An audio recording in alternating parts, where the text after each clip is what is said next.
Eduardo Marinho nasceu no Espírito Santo, mas é, na verdade, um cidadão de todos os lugares. Ele não foge das perguntas. Se propõe a tratar dos mais diversos temas, a partir da sua longa vivência no que posso chamar de mundo real. Não se agrada com a alcunha de filósofo da rua. Claramente se afasta dos rótulos. Conversamos longamente com Eduardo Marinho no campus da UFES. Confira. É difícil achar um momento crucial em mim. Foram coisas que foram acontecendo. A angústia vem desde pequeno, não me lembro quando começou. E não começou também como angústia, começou como uma percepção incômoda. Que eu estava sempre sendo servido por empregados nos clubes. E eu questionava por que essas pessoas são empregadas. Por que tem tanto empregado? Por que tem essa pobreza? Mas isso era uma questão incômoda para a minha classe. Então, eu ficava calado e achava que eu tinha alguma coisa errada, porque ninguém questionava. Mas eu fui crescendo. Quando chegou nos 15 anos, eu estava procurando o que fazer, a família já estava me cobrando o que fazer. Eu tinha acabado de pedir demissão do Banco do Brasil, entrei para o Banco do Brasil, pedi demissão 10 meses depois, porque me diziam que meu futuro estava ali. E eu olhava para os mais velhos e falava, eu não quero esse futuro para mim. Então eu pedi demissão, começou a cobrança. E agora, o que você vai fazer? Desperdiçou uma oportunidade de ouro, podia estar lá de vida inteira. E para mim era um terror ficar lá a vida inteira. E eu fiquei procurando o que fazer, entrei para o Exército. Eu estava procurando me enquadrar. Fiz um concurso para a preparatória de cadetes para seguir carreira militar. Entrei, olhei, não gostei do que eu vi e saí. E aí me puseram num cursinho barato. Fazer vestibular. Aí que eu comecei a ver o pessoal que tinha saído do ensino, tinha vindo do ensino público, e eu comecei a perceber que eles eram sacaneados, eles não sabiam nada. Nada. Eu estudei em escolas que estudavam com profundidade. E acabei entrando na faculdade, inclusive por conta da família, porque eu não via nenhum curso para fazer. Eu fui por eliminação. Peguei todos os currículos e fui eliminando. Não quero mais ver física, não quero mais ver biologia, não quero mais ver química, não quero mais ver matemática. E aí sobrou 2 cursos, arte e direito. A arte para minha família era um terror, não era sério. Aí eu entrei para direito. Na verdade eu entrei no meio acadêmico, eu não queria ser advogado. No meio acadêmico eu via as discussões sobre a sociedade e tal. Com 3 meses eu percebi que era tudo teoria, que daqui a pouco aqueles caras iam ser os doutores e iam estar enquadrados. E ali eu já estava com a intuição forte de que aquela vida não tinha sentido para mim. Só que eu não queria maltratar a família de novo. E quando eu saí do Exército foi uma comoção danada. Agora, se você pode localizar um momento mesmo, foi nesse período acadêmico. Porque depois de um sonho onde eu ia morrer e acordei decepcionado por não ter morrido, que pelo menos ia ter alguma coisa nova. E aí, depois disso, eu percebi que eu estava preferindo morrer do que ter aquela vida, que não me parecia fazer nenhum sentido. Enquanto os mais velhos diziam que sim, tinha sentido, é porque eu era novo, que eu não fosse impulsivo, que eu continuasse, terminasse, seguisse. E eu olhava para aquilo e sentia que não era. Mas os mais velhos que eu amava estavam dizendo que sim, que era por ali, que eu era inexperiente, que eu não sabia. Aí eu encontrei um velhinho no saguão, eu conto sempre essa história.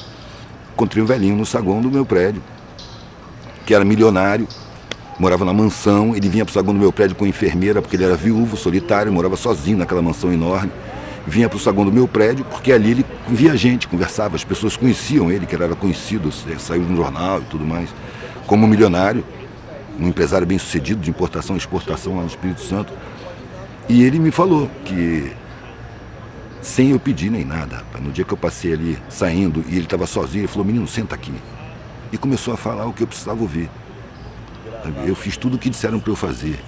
E eu estava ouvindo o que eu devia fazer.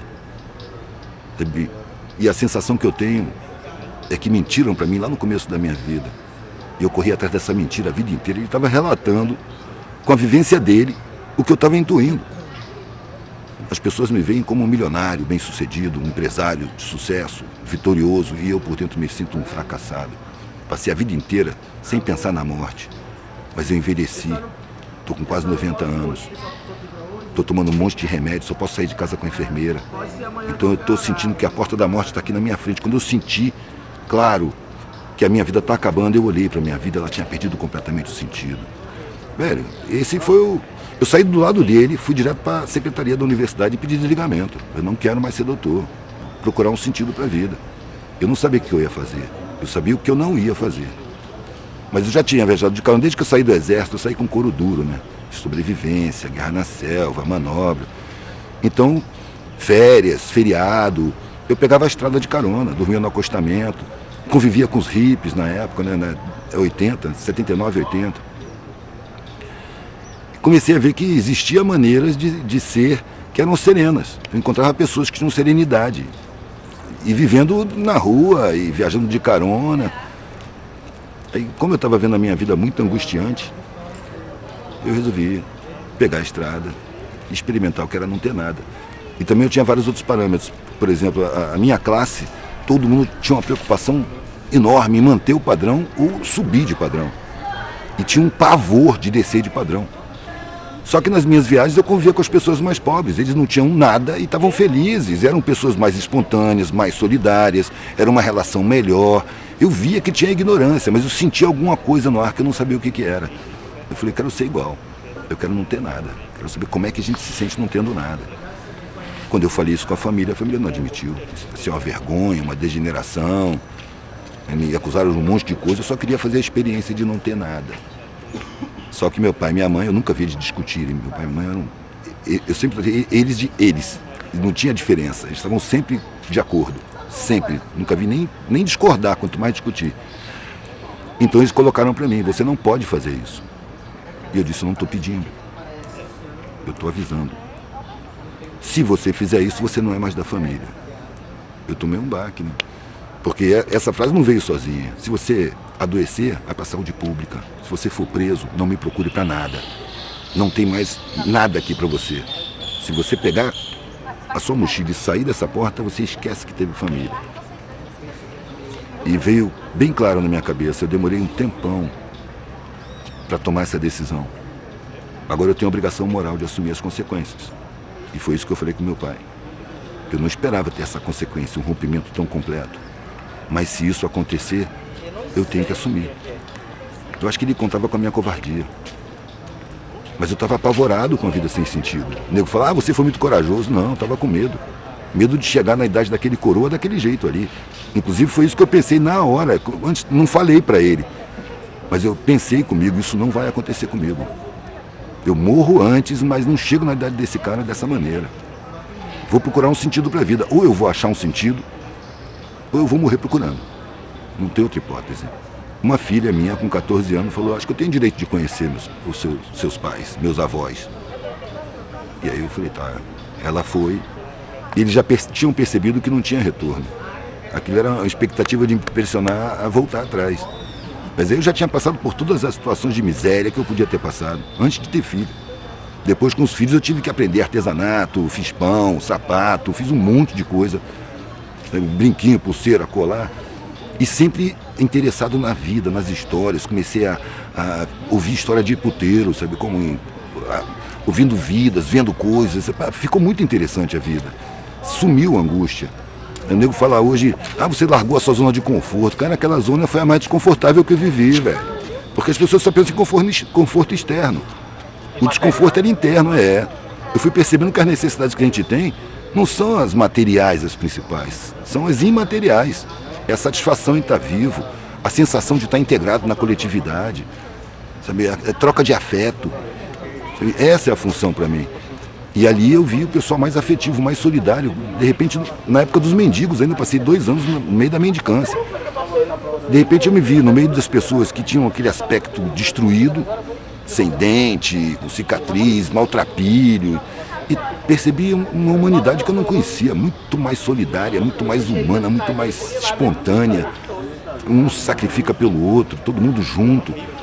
E, o melhor pessoal que eu já conheci está aqui. E aí comecei a olhar para o Estado, para a sociedade de outra maneira. Porque esse pessoal tinha o direito constitucional de acessar os meus conhecimentos. E foi proibido pelo Estado. Tiveram seus direitos roubados, simplesmente roubados, para se sentirem inferiores. Aí eu comecei a entender a sociedade de outra maneira. E comecei a achar constrangedor ter mais do que se precisa diante de tanta miséria. E a gente é adestrado para achar que a opulência é motivo de orgulho. É porque a gente ainda é muito primitivo. Porque nossa sociedade é um pouco mais desenvolvida, se ela pudesse ser chamada de humana, você ter desperdício, você ter sobras, seria constrangedor numa sociedade onde tem carências. É motivo de vergonha, humanamente falando. Mas socialmente falando, na nossa cultura primitiva, estimulada por publicitários e marqueteiros, né, a gente acredita que nosso valor está refletido na nossa propriedade, sabe, nos nossos cargos, nos nossos salários. Sabe, isso é um primarismo, velho. Quando eu vejo uma pessoa se sentindo superior por conta dessas coisas, eu acho assim, eu fico até com pena. É como se fosse uma criança espiritual, que não está percebendo a realidade. Está convencido por uma sociedade mentirosa de que ele é melhor do que os empregados dele. Aí a decepção vem quando ele perde os empregados. Quando o grande empresário perde a empresa, vai à falência e não tem dinheiro para pagar nenhuma empregada doméstica, ele se mata. Porque ele não sabe fazer nada. Cadê a força que ele tinha? Enquanto que eu vejo na parte de baixo, as pessoas perdem tudo que tem várias vezes na vida e nunca se desesperam, nunca se matam. Eles superam. É a rapaziada mais capaz de superar a dificuldade. Eu acho que é a rapaziada que tem o potencial de realmente construir uma sociedade mais humana. Eu não me sinto falando nada demais. Desde os 19 anos que eu falo a mesma coisa, a sociedade é mentirosa, é uma falcatrua, os valores são impostos, os comportamentos são induzidos. Desde 19 anos. Até 8 anos atrás eu fazia isso, botava no meu trabalho, porque a partir de um certo ponto eu comecei a ter necessidade de botar no meu trabalho o que eu estava vendo, o que eu estava pensando, o que eu estava concluindo. E aí eu encontrava indiferença, descrédito, suspeita, deboche, repulsa, hostilidade, porque cabeludo, hippie, andando de mesa em mesa, interrompendo a conversa, quer dar uma olhadinha, quer dar uma olhadinha, quer dar uma olhadinha. De vez em quando aparecia alguém que olhava o meu trabalho, nossa, cara, reflexão, pá. Aí eu percebi que eu estava garimpando, estava passando pelas pessoas superficiais que me repeliam e de vez em quando encontrava uma exceção à regra, uma pedra rara. E aí esses compravam e assim eu fui vivendo, até que um dia eu estava expondo na rua, chegou um casal com a câmera, que era um estudante de jornalismo, fazendo um trabalho de conclusão de curso. Eles tinham entrevistado trabalhadores de rua, tinham até concluído o filme, mas eles foram comemorar em Santa Teresa e me viram expondo e falando com as pessoas, como eu sempre falo, porque eu tenho que estar falando do meu trabalho. Meu trabalho chama a reflexão. Eles viram, falaram entre si, vieram para mim e falaram, a gente pode fazer entrevista, a gente fez um filme e tal, a gente está vendo você falar um monte de coisa interessante, a gente pode fazer entrevista? Eu falei, pode, não sabia nem o que era, nunca tinha sido entrevistado. No dia seguinte, quando eu cheguei, eles já estavam lá. E eu cheguei de bicicleta, tirei a camisa, comecei a colar os desenhos na parede, eles chegaram já perguntando com aquela câmera enorme e fizeram a primeira entrevista. Para mim não foi nada. Um mês depois, o câmera, a Lei da Rocinha, ligou para mim para me dar os parabéns. Olha, parabéns, seu vídeo tá bombando. Tem algum engano, eu não tenho vídeo. Eu nem sabia de internet, velho. Depois chegou esse cara que fez o Filósofo da Rua, que é um cara que agora está fazendo carreira de cineasta, que estava procurando uma maneira de se promover. Sabe, foi o mesmo cara que acabou fazendo o filme, Observar, Absorver, Documentário, muitos anos depois. Aí de 8 anos pra cá eu comecei a ser conhecido, visto na rua, nego me reconhece, você que é Eduardo, e me olha como se eu fosse alguma coisa grande. Eu estava acostumado com olhar de desprezo. Foram 30 anos de desprezo, velho. E diante do olhar de desprezo, da repulsa, da cara feia, eu dizia, essas pessoas não me conhecem, velho. Não sabem quem eu sou. Estão me julgando pela forma natural, que seja assim, a minha forma não está de acordo com os padrões sociais. Só que isso é sinceridade. Se eu tivesse muito bem arrumado, as mesmas pessoas iam me sorrir. Esse sorriso para mim é falso e não me interessa. Eu prefiro a cara de desprezo porque ela é sincera. E quando uma pessoa sorri para mim nesse estado, o sorriso é sincero, não é interesseiro. Isso me incomoda porque agora estão me vendo maior do que eu sou. Antes me viam menor. E aí eu tenho que ter o cuidado de perceber que eu tenho o meu tamanho, que eu não sou do tamanho que as pessoas estão vendo. Do mesmo jeito de antes, só que com sinal trocado. Sacou? Eu sou a mesma merda de sempre, velho. Não sou maior do que ninguém, só estou olhando. Eu tive pontos de vista distintos que me deram condição de ver a sociedade dessa maneira. Mas eu acho que eu estou vendo o óbvio e falando o óbvio. O que eu vejo na cara das pessoas quando eu falo assim para uma plateia, o que eu vejo nos olhares é reconhecimento do que já sabem. Sabem, mas não acreditam. Aí eu tô falando que é óbvio. A religião, velho, é a codificação do incodificável, né? É a explicação do inexplicável. Eu acho que o ser humano não aceita a sua incapacidade de compreensão, então ele inventa verdades para suprir essa carência. Isso é arrogância, é falta de humildade. A gente é insignificante, o planeta é insignificante dentro do universo. Como é que eu vou estar em contato direto com o Ser Supremo do Universo?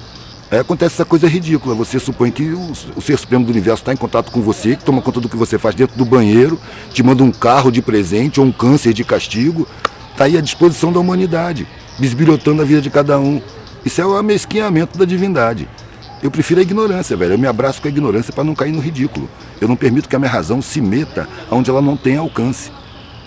Porque, para mim, a religião chegou a um ponto de ser controle de grupo.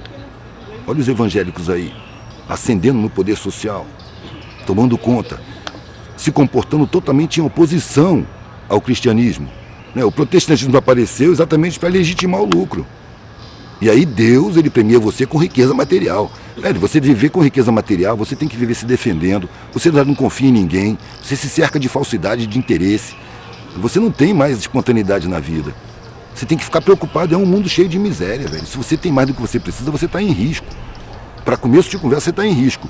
Em segundo lugar, você não tem mais sinceridade para você, porque todo mundo fica simpático, todo mundo fica legal, todo mundo está a seu serviço, todo mundo é leal, honesto, de boa vontade. E é um mundo falso. A gente não precisa disso tudo. Se patrimônio fosse o sentido da vida, quem tivesse patrimônio não morria, velho. No entanto, morre, o patrimônio fica tudo aí. Às vezes divide a família que briga pelo patrimônio. A gente não precisa disso tudo, velho. E a vida é muito rápida, ela acaba. Pra quê grandes patrimônios? Se você vai constituir igual o velhinho, passou a vida inteira constituindo o patrimônio e aumentando o patrimônio. Quando chegou no fim da vida, olhou para trás, não tinha sentido. Ele só queria afeto. E afeto ele nem pensou nisso. A gente passa por um adestramento social, pela educação, pela cultura, pela publicidade, sabe, de que felicidade é consumir. E é mentira. Você ter valor é ter patrimônio. É mentira. É porque a sociedade ainda não chegou no patamar de humana. É uma sociedade patrimonial, é uma sociedade empresarial, é uma sociedade onde o lucro e o patrimônio valem mais do que a vida. Isso é evidente. E essa ideia é incutida na gente todo dia. Né? Todo dia. Todos os... Começa nas crianças, velho. Você mete uma criança na escola, pronto, ela vai ser enquadrada. Não pode ter alegria enquanto aprende. Por quê? Adulto não pode ter alegria enquanto trabalha. Você vai deixar para viver nas horas vagas. A maior parte dos postos de trabalho. É exato. Você vai viver nas horas vagas, velho. Vai esperar 11 meses para viver um mês. E quando chegar no fim do mês, você está deprimido, porque você não gosta do que você faz. Daí eu falei isso com meus filhos, cara. Não escolhe um trabalho que te dê dinheiro que você não goste. Não vale a pena você fazer o que você não gosta por dinheiro. Porque com o tempo você adoece, vai precisar do dinheiro para se tratar. A gente não precisa de muita coisa, a gente precisa de satisfação em viver. Então escolhe um trabalho que você adora. Você adora passear com o cachorro, é tudo que você quer. Vai passear com o cachorro, cara. Não se preocupa, porque seguro que você tem é que vai morrer. Eu me senti um recepcionista, recebendo pessoas que ficavam sob a minha guarda até que eles pudessem se sustentar. Simplesmente assim. Como ia ser isso, eu não sei. O principal para mim era dar uma boa alimentação, porque eu tenho medo da saúde pública, e era a saúde que eu tinha. Não é nem a saúde, né? É o sistema de medicina que eu tenho acesso. Então era só orgânico, comida cara. Às vezes eu entregava a casa, velho, porque se eu pagasse aluguel e conta, eu não tinha dinheiro para comprar a comida que eu dava para eles. E eu ia pra rua, ia dormir no papelão, ia viajar de carona, e para eles era aventura, eles gostavam. Exatamente para manter uma boa alimentação para eles não adoecerem. Eu achava que a educação se faz mais por exemplo do que por palavra. Eu vejo muito os pais falando, mas eu não te falei. Cara, a palavra é um código que é difícil assimilar. A criança, ela vive um tempão sem saber falar, ela fica olhando. A leitura dela é mais intuitiva, é mais sensorial, não é racional. A palavra é um código racional. Ela demora a chegar no patamar de entendimento racional. Você vê que a adolescência é uma idade problemática, entre aspas. Por quê? Porque a pessoa tem a intuição da criança e está recebendo a pressão do enquadramento para ser adulto. E ela instintivamente recusa esse enquadramento. E aí vão dizer que ela está errada, que ela precisa se enquadrar, que o mundo é assim, que não tem jeito. Aqueles velhos argumentos. A maioria se enquadra. E você percebe nitidamente que entristece. E os que não se enquadram são marginalizados. O que acontece é que hoje, nesse momento, os marginalizados estão formando grupos. Tem um número muito grande que não se enquadra. São exceções ainda, mas na minha época eram exceções raríssimas. Agora eu vejo exceção em tudo que é parte. Nas periferias, tem grupos já contestando a sociedade. Eu quero fazer arte para minha galera. Eu não quero ir fazer arte lá fora, eu não quero ir para a mídia. Eu quero exercer o que eu sou aqui mesmo. Porque Nas favelas, finalmente está se percebendo que o Estado é inimigo da população. Todo o serviço público destinado à periferia, à base da pirâmide social, todo ele é desrespeitoso. Todo, a saúde, a burocracia, a polícia, então, parece que tem ódio de pobre. Só trata pobre com desprezo. E, no entanto, o pobre é a base da sociedade. Eu gostaria que os pobres um dia não saíssem de casa, para ver o que ia funcionar, para perceber a importância que eles têm. Eles são o fundamento da sociedade. E eu acho que a sabotagem do ensino, da informação, das condições de vida, é exatamente para impedir as pessoas de tomarem consciência da sua importância social, para elas continuarem acreditando, porque a mídia tem um trabalho profundo de psicologia inconsciente, seguirem acreditando que não valem nada, que são inferiores, que são incapazes, que são incompetentes, quando na verdade eles são a base de tudo, velho. Eles carregam a sociedade nas costas. A gente está vestido por causa dos pobres, a gente come porque mão pobre planta e colhe. A gente entra numa casa porque foi posto um tijolo em cima do outro. Tudo quem faz é pobre, velho. Encontrei muita coisa, né, velho? Muita gente. Encontrei muita gente que viveu isso e depois voltou para sua classe. A gente não se desvincula da sociedade, né? A gente muda a maneira de estar vinculado a ela. Foi isso que eu fiz. Eu quero estar vinculado, quer dizer, eu sei que eu não posso me desvincular, mas eu quero estar da maneira que eu escolhi e não da maneira que eu fui programado. Porque a maneira que eu fui programado, pelo que eu vi, é angustiante demais. Você abre mão da sua individualidade, você abre mão do seu prazer, você abre mão de si para poder satisfazer o mundo. Nós estamos numa sociedade de mau caráter, que para te considerar exige que você tenha mau caráter, que você seja conivente, que você seja um agente da perversidade social, que você ignore todo o sofrimento dessa maioria, toda a injustiça, você tem que ignorar. Se você tem um pingo de consciência, um pingo de sentimento, você vai se maltratar para ser respeitado. Mas aí é que entra a razão enquadrada, a razão te convence que é isso mesmo, que sempre foi assim, você tem que fazer, se você não fizer você vai perder seu patamar, você vai ter problema, você tem que garantir, e olha as crianças que você tem que criar, olha o patamar, e você viola a sua consciência, você massacra seus sentimentos, achando que é inevitável. Por isso que as pessoas correm para o antidepressivo, que é um entorpecente de consciência e sentimentos, para você seguir uma razão que está aprisionada em valores falsos, criados por uma galera que é contratada para fazer a cabeça da população. Psicólogos do inconsciente, publicitários, jornalistas, antropólogos, sociólogos, tudo contratado, colocado na mídia, constituindo laboratórios de pensamento que planejam a mentalidade a ser implantada, os valores, a visão de mundo, a própria realidade, eles distorcem, e a mídia vai dentro da casa de todo mundo e coloca. Há pouco tempo atrás eu soube que o Estado estava dando o conversor de televisão digital na cesta básica. É generosidade isso? O Estado não garante os direitos constitucionais, não garante boa alimentação, não garante moradia, não garante porra nenhuma, mas dá o conversor de televisão digital. Isso é controle mental, é evidente que é controle mental. Precisa ter uma televisão na casa daquele miserável para que ele continue se sentindo incompetente. O cara não tem chão na casa dele, mas ele tem uma televisão ali funcionando. Isso é uma necessidade do sistema social. A televisão, é o que eu sempre digo, velho, quando você liga a televisão, você acabou de abrir a porta para o inimigo. Ele vai lá dentro da sua cabeça para construir a sua visão de mundo, construir os seus desejos, seus objetivos de vida, suas opiniões, seu comportamento, seus valores. Só que tudo implantado, tudo artificial, tudo falso. Se a gente pensar no imediato, com essa corja que se aboletou no aparato público, parece que já está piorando, né? Mas eu acho que a coisa é pendular. A coisa vai... Mas o pêndulo vai caminhando, velho. Não está parado, não tem nada parado, está tudo em mutação permanente. A gente nasce num processo de mutação. Eu acredito que essa sociedade está entrando em agonia, em colapso. E ela vai colapsar. Isso vai trazer muito sofrimento. A impressão é de que está piorando. Mas a coisa não é simples assim. Eu acho que estão brotando embriões de consciência nas periferias que nunca havia antes. Há pouco tempo atrás eu entrei em Acari e o cara, quando me viu, falou: porra, Edu, ainda bem que tu chegou, cara, só tem gente alienada aqui, porque a rapaziada do Centro Cultural, do Comitê Cultural, estava tudo fora. Ele estava sozinho ali com a galera da favela, todo mundo estava lá dentro, lendo, vendo vídeo, era um centro cultural, né? E quando ele falou isso, eu falei: velho, tempos atrás, nas favelas, não tinha ninguém reclamando de alienação. Agora em toda a favela que eu vou tem. As favelas não tinham órgãos de informação, agora tem. A Maré tem 5, 6 jornais da Maré, a TV Tagarela da Rocinha, tem um Raiz em Movimento do Alemão. Gente que já está vendo a sociedade de outra maneira, que ainda são, dentro da favela, vistos como os loucos. Os caras meio malucos. Só que a favela não tem esse poder de discriminação que a classe média tem. Eles são malucos, mas a gente brinca com eles. Sacou? Não é motivo para ter raiva deles. E aí as crianças estão vendo esses caras, admirando esses caras e tendo uma alternativa de referência, que antes era só o tráfico.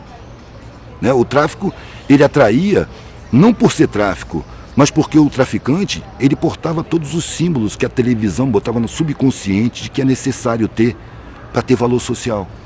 O cara tinha roupa de marca, o boné de marca, cordão de ouro, sabe? E ainda encarava a polícia. Na favela, a polícia é inimiga, chega esculachando com todo mundo. Bala passa de parede a parede como se as paredes fossem de manteiga. E dia de morro lombrado, ninguém dorme na cama, todo mundo dorme no chão. Quem está em área de tiroteio só dorme no chão, velho. Eu vi foto de criança sem o tampo da cabeça. Estava na cama, passou uma bala de fuzil e levou o tampo da cabeça da criança. Ele ainda manda foto para mim e fala, divulga aí, você que tem visibilidade.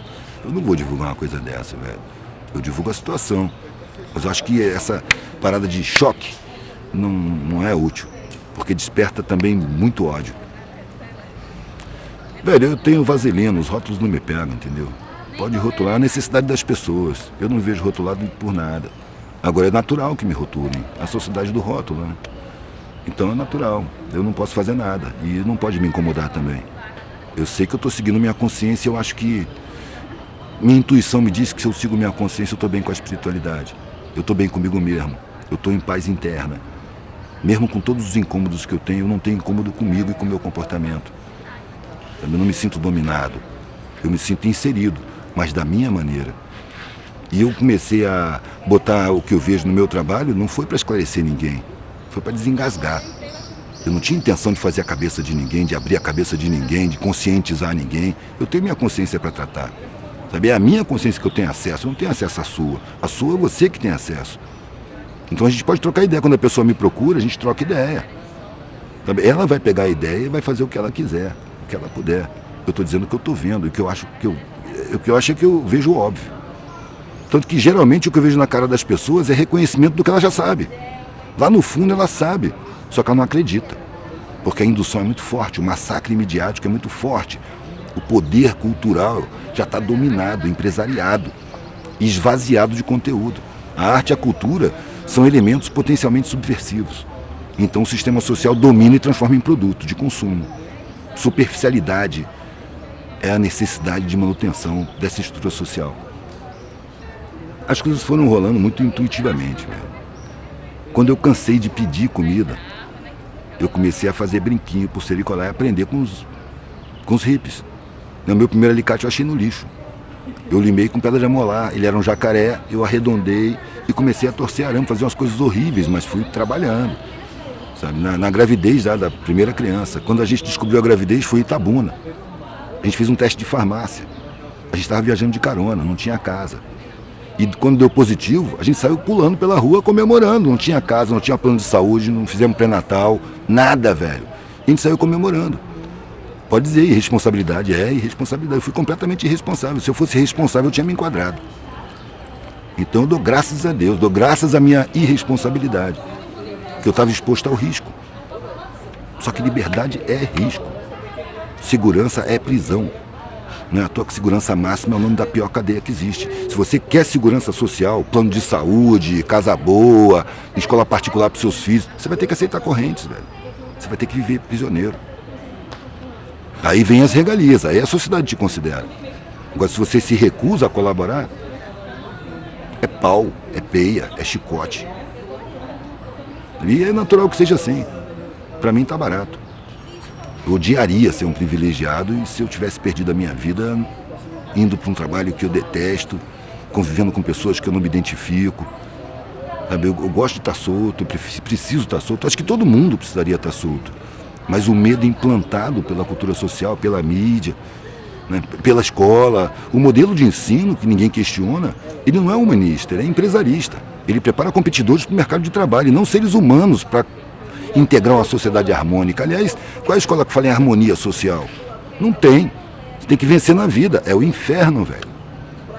Quando eu percebi que uma vitória gera várias derrotas, eu falei, a alegria da vitória não vale a pena. Eu não quero que minha alegria seja calcada em tristezas alheias. Então eu parei, não quero competir, eu quero viver. E é isso que eu estou fazendo, não estou querendo vencer. Sabe? No final, você morre, velho. Vencendo ou perdendo, você morre. E quando você morre, que você olha para trás, na hora que você vai morrer, você olha para a sua vida, a maioria das pessoas vê um vazio. Todos os valores perderam sentido, porque eram todos formais, eram todos superficiais. O conteúdo ficou esquecido em segundo plano. No adestramento social, a gente é convencido que o sentimento é uma fraqueza, uma fragilidade, esconde o sentimento. Isso é bem... tem seu motivo, né? O sentimento, ele não é tão adestrável quanto a razão. Então você desvaloriza o sentimento e prioriza a razão. O que eu fiz foi inverter isso aos 19 anos. Quem vai me comandar é o sentimento. A razão vai assessorar o sentimento para colocar em prática o que o sentimento decidiu. Mas eu vou fazer o que eu sinto. Porque a razão foi condicionada. A razão pode ser aprisionada. E ela é aprisionada. Né? Desde que a criança entra na escola, que ela tem que dividir, né? A hora de estudar, seriedade. Brincadeira na hora do recreio. Que é um punhadinho de tempo. A maior parte do tempo você tem que estar no sacrifício. Então já vai sendo adestrado. E entra no ensino médio. E entra na universidade. Ali já tem os patamares. Na academia, não devia ter nem o nome de curso superior, velho. Devia ser curso de responsabilidade social. Devia ter um pórtico dizendo: você está entrando numa escola de ensino superior que é vedado aos seus irmãos que têm direito. Portanto, está adquirindo uma responsabilidade social muito grande. E a sua função é levar esse conhecimento para quem tem o direito e não tem acesso. A pessoa sai se sentindo superior, quem não tem o curso superior, é o que não tem a universidade. É uma ilusão, mas é estratégico. É uma forma de impedir o saber, de alcançar a sabedoria. Porque aqui na escola você arruma o saber, velho, mas a sabedoria você arruma na vivência. Então as periferias têm muito mais sabedoria por necessidade de sobrevivência. Porque eles vivem apinhados e tem que se harmonizar, velho. As classes mais privilegiadas, elas têm o seu lugar de viver, não tá, o vizinho está distante, dá para você falar, ô, tudo bem, bom dia, e não tem nenhum contato. Na favela não, velho. Na periferia não. É um dividindo com o outro, as dificuldades são muito parecidas. Ali se desenvolve a solidariedade não como uma virtude, mas como uma ferramenta de sobrevivência. É um ajudando o outro. Então se desenvolve a humanidade muito mais nas periferias do que no centro, onde as pessoas se hierarquizam e ficam disputando patamares, um com o outro. É um inferno, velho. Não é à toa que você toma tanto antidepressivo. Agora você vê o empresário bem-sucedido, um vitorioso, tomando antidepressivo. Não é uma contradição? Tem uma vida deprimente, ele não é um vitorioso, ele não é o bem-sucedido, não é o ricão. Por que ele vive angustiado? Pois é, velho, é porque é mentira. Não é esse o objetivo da vida. Eu peguei carona de Pernambuco até a Bahia. Muitos anos atrás, eu era um moleque. Eu peguei uma carona com um cara mais velho do que eu, com 35 anos e tal. E a gente foi conversando. Como eu era um desconhecido, isso acontece muito. Eu era um desconhecido que pegou carona, que veio do nada e que daqui a pouco vai sumir. Então as pessoas se sentem à vontade para dizer coisas que elas não dizem para ninguém. E o cara viu que eu tinha uma capacidade reflexiva, tinha como dialogar. E ele falou, cara, eu sou um fotógrafo bem sucedido. Eu ganho muito dinheiro, eu sou o cara que ganha mais dinheiro na minha família, velho. Todo mundo me admira. Mas eu sinto um vazio, eu sinto uma angústia. Eu falei, claro, velho, porque esse não é o objetivo da vida. Dá esse vazio mesmo. Você conseguiu o que a sociedade recomenda, mas não o que você precisa como ser humano. Várias vezes eu passei por empresários que diziam exatamente a mesma coisa. Pô, por que eu sinto esse vazio? É porque você está violando sua consciência, porque você está exercendo perversidade, você está explorando os injustiçados sociais. Sabe? Se eu pago um salário de merda para um cara trabalhar para mim, eu estou sendo conivente com a injustiça social, estou sendo cúmplice, eu estou me aproveitando da injustiça social. Porque ele tinha o direito de ascender socialmente, ele tinha o direito de acessar as escolas todas até a universidade. É direito constitucional, mas o Estado não cumpre sua Constituição com a massa mais pobre. Então o Estado, para mim, é uma organização criminosa, velho. Que faz os mais capazes, os mais fortes, se sentirem os mais fracos e mais incapazes. E convence, ilude os que dispõem de grana e privilégio de que eles são fortes. E não são, eles são dependentes. precisam dos de baixo. Sem os de baixo eles não são nada, velho. Seria bom, que eu escuto às vezes em favela ou em periferia, porque a sociedade estimula o confronto e a revolta. Vai ser o caos quando a favela for pro centro, quando a periferia for pro centro, quando o morro descer pro asfalto.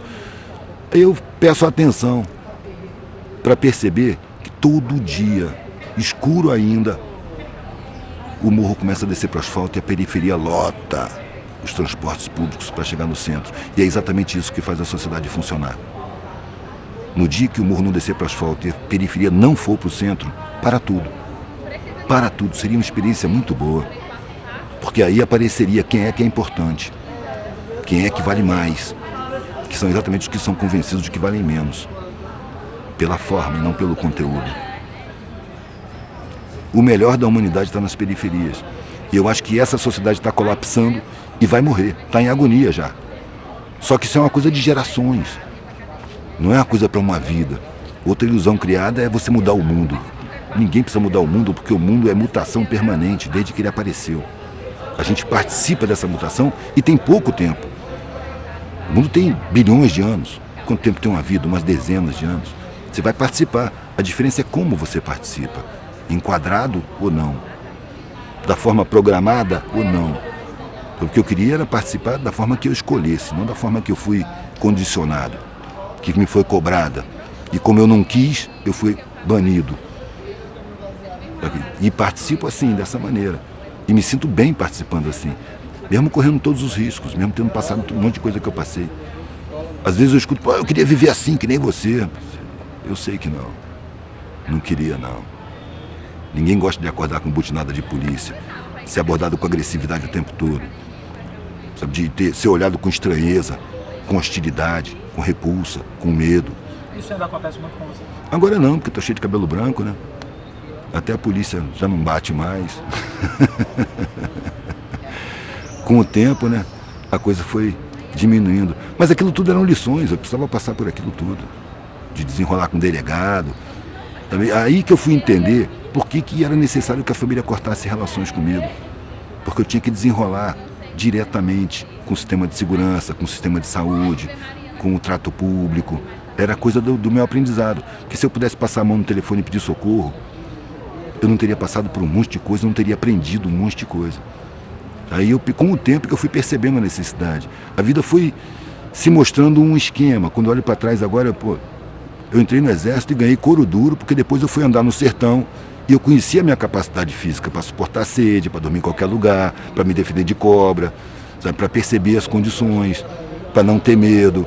Eu já conhecia a capacidade corporal, quanto tempo eu aguento sem beber água, quanto tempo eu aguento sem comer, quais os recursos que eu posso usar. Sabe, isso aí o exército me preparou. Assim também eu fui preparado para falar, porque eu tive que manguear. Nas épocas que eu não podia expor em banca, porque a guarda municipal tomava, eu botava no painel e saía de noite, de mesa em mesa, de bar em bar. Isso me deu facilidade de falar, porque você trata com 300 mesas e você escuta qualquer coisa, você tem que tratar com todo tipo de recepção. Sabe? Desde o medo até a hostilidade franca. Isso aí pra mim é merda, vocês são um bando de vagabundo. Quando eu falar vocês, não é comigo, velho. Eu tô sozinho. Até a idolatria mais ingênua. Ah, você é livre. Ninguém é livre. A gente tem graus de liberdade. Mas eu acho que liberdade, no sentido pleno da palavra, é você existir sem necessidade nenhuma. Enquanto você tiver alguma necessidade, você está preso a essa necessidade. Então não existe a liberdade para nós. Existem algumas liberdades, porque a sociedade é feita para acorrentar a gente. Em padrões falsos, valores falsos, realidades falsas, muito medo, muita ameaça. Sabia o medo, velho? Na verdade, quando o nego diz que eu era corajoso, na verdade, eu fui movido pelo medo. Medo de chegar no fim da vida, olhar para trás e ver uma vida sem sentido. Eu, como sou artista plástico, né, eu comparo a vida com um quadro. Desde que você nasce, você pincela o quadro. E vai pincelando enquanto você está vivo. Você só assina o quadro na hora que você morre. Então, quando eu for assinar o meu quadro, eu quero olhar para o quadro e falar, porra, gostei desse quadro. Eu não aceito não gostar. Nada, velho. Deu pra tu?